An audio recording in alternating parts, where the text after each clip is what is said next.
BSS mathematics में आपका पुनः स्वागत है। आज एक्सरसाइज 4.3 का हम शेष भाग करेंगे। शेष भाग में 3 क्वेश्चन है। 2 क्वेश्चन मैंने पहले वीडियो में करा दिए थे, अब तीसरा, चौथा और पांचवा।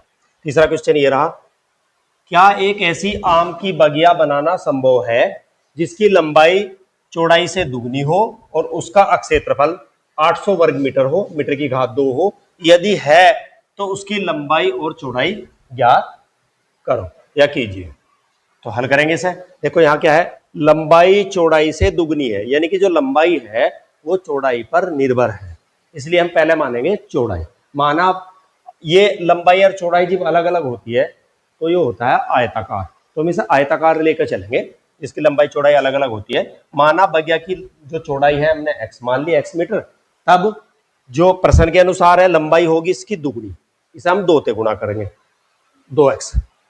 ठीक है, अब यहां लिखेंगे आयताकार बगिया का जो क्षेत्रफल है, जो आयत का क्षेत्रफल होता है वो होता है लंबाई गुना चौड़ाई, और हमको दे भी रखा 800 वर्ग मीटर। एक हमारे पास सूत्र है लंबाई गुना चौड़ाई, और एक हमें दे रखा आयत का क्षेत्रफल, तो हम दोनों को बराबर रखेंगे। आयताकार बगिया का क्षेत्रफल बराबर 800 वर्ग मीटर, और क्षेत्रफल होता है आयत का लंबाई गुना चौड़ाई बराबर 800 के। लंबाई हमने रख दी 2x, लंबाई हमने रख दी 2x, ये रही 2x, और चौड़ाई हमने रख दी x, तो दोनों की गुणा कर दी। 2x स्क्वायर, एक घात 2 घात हो जाएंगे, 2 इसके बट्टे में चले जाएगा, 800 को 2 से भाग करेंगे 400 आएगा। हमें निकालना x का मान, तो दोनों तरफ का वर्गमूल लेने पर x स्क्वायर बराबर हो गया प्लस माइनस 400 का वर्गमूल।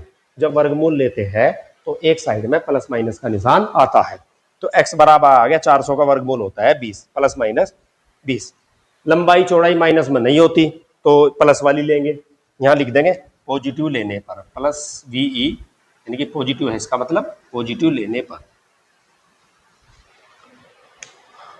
लंबाई 2x है तो 2x का मान हमने गुणा में है, x का मान मैंने 20 रख दिया, 20 दूनी हो गया हमारे पास 40, तो लंबाई हमारे पास 40 मीटर और चौड़ाई होगी हमारे पास 20 मीटर। अतः ऐसी आम की बगिया बनाना संभव है, क्योंकि दोनों की लंबाई चौड़ाई अलग अलग आ रही है, यह संभव है। ये सवाल हल हो गया। अब इसका चौथा सवाल, ये भी ऐसी स्थिति कह रहा संभव है या नहीं है। क्या निम्न स्थिति संभव है? यदि है तो वर्तमान आयु ज्ञात कीजिए। यदि है तो वर्तमान आयु हमें ज्ञात करनी है इसकी। 2 मित्रों की आयु का योग 20 वर्ष है। 4 वर्ष पूर्व आयु का गुणनफल 48 था। 4 वर्ष पूर्व जो उनकी आयु थी, 4 वर्ष पहले का मतलब आयु घटाएंगे, बाद का मतलब आयु हम जोड़ेंगे। दोनों का योगफल अभी 20 है। जैसे मुझे 20 रुपए बांटने, किसी में 2 बच्चों में बांटने, एक बच्चे को मैंने दे दिए 5 रुपए, तो दूसरे बच्चों को कितने मिलेंगे? 20 में से 5 घटेंगे तो मिलेंगे उसे 15। अब एक बच्चे को दे दे, एक की आयु मान ली मैंने 5 की जगह x, एक की वर्तमान आयु x है, तो दूसरे की क्या होगी? जैसे मैंने 20 में से 5 घटाया, ऐसे ही 20 में से हम क्या घटाएंगे? x, तो दूसरे की वर्तमान आयु जो फिलहाल की आयु है वो होगी 20 माइनस x। अब ये क्या कह रहा, दोनों की 4 वर्ष पहले जो आयु थी उनकी गुणा, यानी कि उनका गुणनफल 48 है। तो मैंने लिख दिया प्रश्नानुसार 4 वर्ष पूर्व दोनों की आयु का गुणनफल था हमारे पास 48, तो मैंने 4 वर्ष पहले इसकी आयु लिख दी, गुणा का निशान, 4 वर्ष पहले इसकी आयु, इसमें से भी 4 घटा दिया, इसमें से भी 4 घटा दिया, x माइनस 4, 20 माइनस x में से भी 4 घटा दिया, तो x माइनस 4, 20 में से 4 गया 16, 16 माइनस x, मैंने इसकी गुणा कर दी। x की पहले दोनों में गुणा होगी, फिर 4 की गुणा होगी। चिन्हों की गुणा मैंने आपको बताई है। जब x की गुणा इसमें करेंगे ये हो गया 16x, x की इसमें करेंगे तो x स्क्वायर। अब 4 की गुणा, 16 चौका 64 और 4 ये हो गया 4x। ये 48 है, इधर ले आओगे, चिन्हों का पता है, माइनस माइनस की गुणा प्लस होती है, और माइनस और प्लस हो तो उसकी गुणा माइनस होती है। सबसे पहले ये लिखेंगे, ये 16x प्लस का, ये 4x भी प्लस का, 16 4 हो गया 20x, ये माइनस का 64, 48 इधर प्लस का था, इधर आकर हो गया माइनस का, तो x स्क्वायर माइनस का, ये 20x, ये दोनों माइनस माइनस जुड़ जाएंगे, ये 112 हो गए, बराबर आ गया हमारे पास 0। अब ये माइनस शुरू में इसे रखते नहीं, अच्छा नहीं लगता है, तो माइनस वैसे तो हो जाएगा पर नहीं, हम हटाएंगे इसको। -1 से गुणा करने पर, -1 से गुणा करने पर दोनों साइड में इस पर तो कोई फर्क नहीं पड़ने का, ये 0 तो 0 रहेगा। अब क्या करेंगे इसको, ये प्लस का हो जाएगा, ये माइनस का, ये प्लस का, इसके सवाल के माइनस की गुणा करने पर सवाल के चिन्ह बदल जाएंगे सारे के सारे।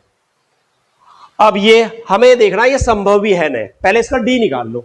अगर संभव है तो पहले इसका क्या करेंगे, हम डी निकाल लेंगे। ये इसका भी वैसे तो डी निकलता, पर नहीं ये दिख रहा था हमें बराबर है, क्योंकि दो मूल बराबर आ गए, हमें ये दिख रहा एक्स का मान सिंगल ही था यहां से, तो ये तो दिख गया था, इसलिए हमने ये हल कर दिया आराम से। इसमें डी निकालने की जरूरत नहीं पड़ी, इसमें डी निकाल लेंगे।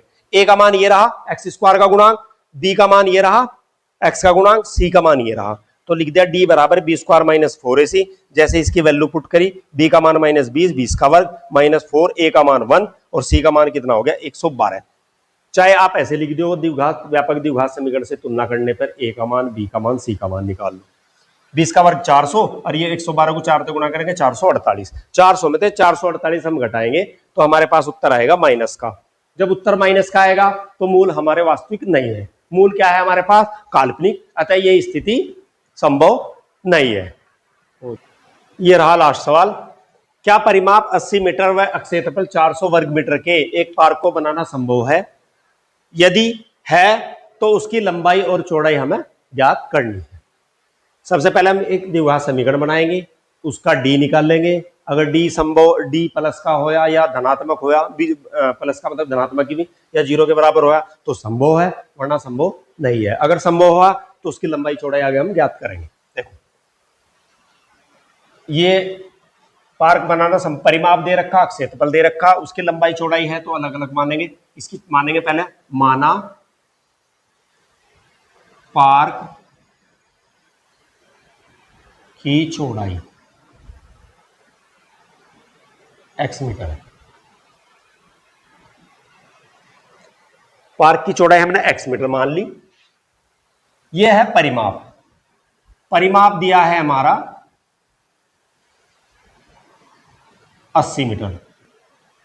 अगर मैं आधा परिमाप निकाल लू, इसको आयत मान के अर्ध परिमाप निकाल लू, अर्ध परिमाप का मतलब देखो मैं दिखाता हूं इधर, ये आयत मान लिया हमने इसको, ये तो होती है लंबाई, ये भी लंबाई, ये चौड़ाई, ये भी चौड़ाई, दो लंबाई होगी इसमें, दो चौड़ाई, इन चारों का योगफल ये परिमाप होता है।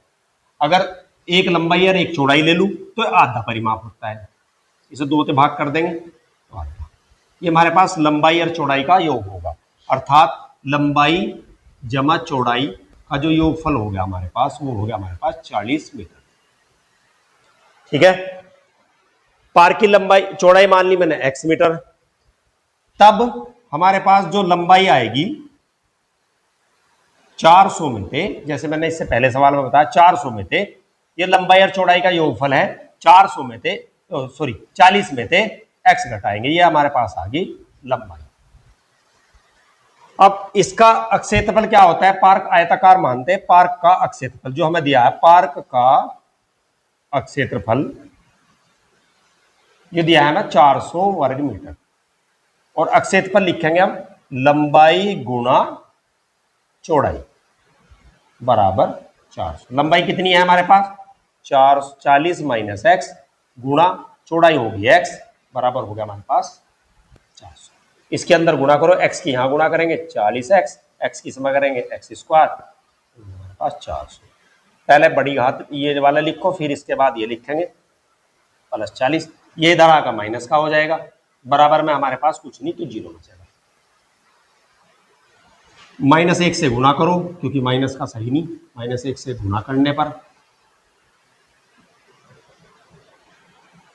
तो ये प्लस का हो जाएगा, ये माइनस का, इसमें यहां x छूट गया मेरे पास, सॉरी 40x, ये हो गया प्लस का। 400 के ऐसे गुणनखंड करने हैं हमें जिसका योगफल 40 हो।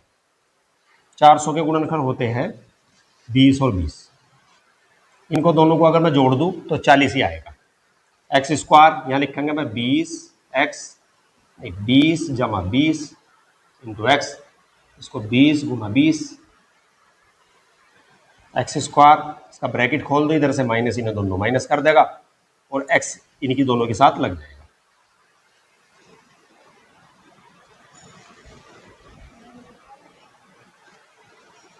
एक्स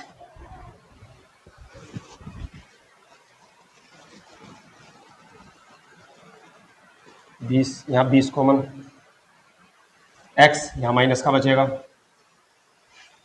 एक्स दोनों में से क्या कॉमन है, एक्स माइनस 20, एक्स माइनस 20, दोनों के मूल बराबर आ गया, x बराबर 20 और दूसरा भी x बराबर 20, यानी कि यहां से अगर हम इसका d भी निकालते, अगर हमें d भी निकालना था तो d इसका 0 आ जाता, ना निकालना तब भी कोई बात नहीं। तो जो मूल हो गए हमारे पास इसके बराबर है, तो ये उसका आंसर हाँ होगा, क्योंकि ऐसी स्थिति संभव है, ऐसा एक वर्ग बनाना, वर्गाकार पार्क बनाना संभव है, ऐसा एक वर्गाकार पार्क बनाना संभव है। एक बार और देखो इसको, एक बार और सवाल तो है, ये परिमाप दे रखा है, क्षेत्रफल दिया रहा, पार्क बनाना संभव है या नहीं है, उसकी लंबाई चौड़ाई हमें ज्ञात करनी। तो सबसे पहले मैंने क्या मान ली, इसकी चौड़ाई मान ली। थोड़ी सी इससे पहले मुझे ये भी समझाना था, जो ये आयत मान लिया मैंने, क्योंकि लंबाई चौड़ाई का जिक्र है, तो जो हमारे पास ये आयत होता है, जो आयत का परिमाप होता है 2 इंटू लंबाई जमा चौड़ाई होता है, यानी कि इसमें 2 लंबाई होती है, 2 चौड़ाई होती है। अगर आधा परिमाप है तो एकक लंबाई 2 इसके बटे में चले जाएगा, तो आधा है तो 1 लंबाई और 1 चौड़ाई, 1 लंबाई और 1 चौड़ाई आधा परिमाप, 2 लंबाई और 2 चौड़ाई पूरा परिमाप। तो लंबाई या चौड़ाई, जैसे अर्ध परिमाप पूरा परिमाप हो गया 80 मीटर, आधा परिमाप होगा 80 को 20 से भाग करेंगे 40 आ जाएगा, तो लंबाई और चौड़ाई का योगफल हमारे पास 40 आ गया। चौड़ाई मैंने x मान रखी थी, तो लंबाई हो जाएगी इसमें से ये घटा देंगे। पार्क का क्षेत्रफल दिया है 400 वर्ग मीटर। पार्क जो अगर मैं आयताकार मान रखा, आयताकार ले लिया हम इसको भी, तो आयताकार ले लिया पार्क को, तो आयताकार पार्क का क्षेत्रफल 400 वर्ग मीटर, इसका होता है सूत्र लंबाई गुणा चौड़ाई बराबर 400। लंबाई मैंने 40 माइनस x रख दी, चौड़ाई ये रख दी, इसको मैंने हल कर दिया, हल करने के बाद ये माइनस आ गया, माइनस से हम गुणा करने पर तो ये प्लस, ये माइनस, ये प्लस, यहां हम डी भी निकाल सकते हैं, अगर डी निकालना चाहो तो डी भी निकाल सकते हैं। डी ए का मान ये करके बी का हो सी का हो तो डी 0 आएगा, ठीक है। अगर ये मैंने नहीं लिखा, ये मैंने नहीं करा, करना चाहो तो कर सकते हो, क्योंकि मैंने डी निकालना आपको बता दिया है। अब देखो 400 के ऐसे गुणनखंड जिनका योगफल 40 हो, तो सीधा आ गया 20 और 20, दोनों की गुणा 400 और दोनों को जोड़ के 40 आएगा। ये मैंने यहाँ हल कर दिया, 20 जमा 20 इंटू एक्स, ये ब्रैकेट खोलने पे दोनों माइनस हो जाएंगे, इसको हल कर दिया, x माइनस 20, तो इसके जो 2 गुणनखंड है हमारे पास x माइनस 20 और x माइनस 20 आ गए, मूल बराबर है। ये स्थिति हमारे पास संभव है। संभव कब है, जब ये पार्क वर्गाकार हो। धन्यवाद। आपका जो चैप्टर 4 है द्विघात समीकरण, ये कंप्लीट हो गया। ऐसी वीडियो के लिए आप मुझे मेरे जो चैनल है BSS मैथमेटिक्स, उसको फॉलो करें। मैं आपको जो मैथमेटिक्स है वो जल्दी ही पूरा करूँगा, पूरा मैथमेटिक्स जल्दी पूरा करूँगा। धन्यवाद।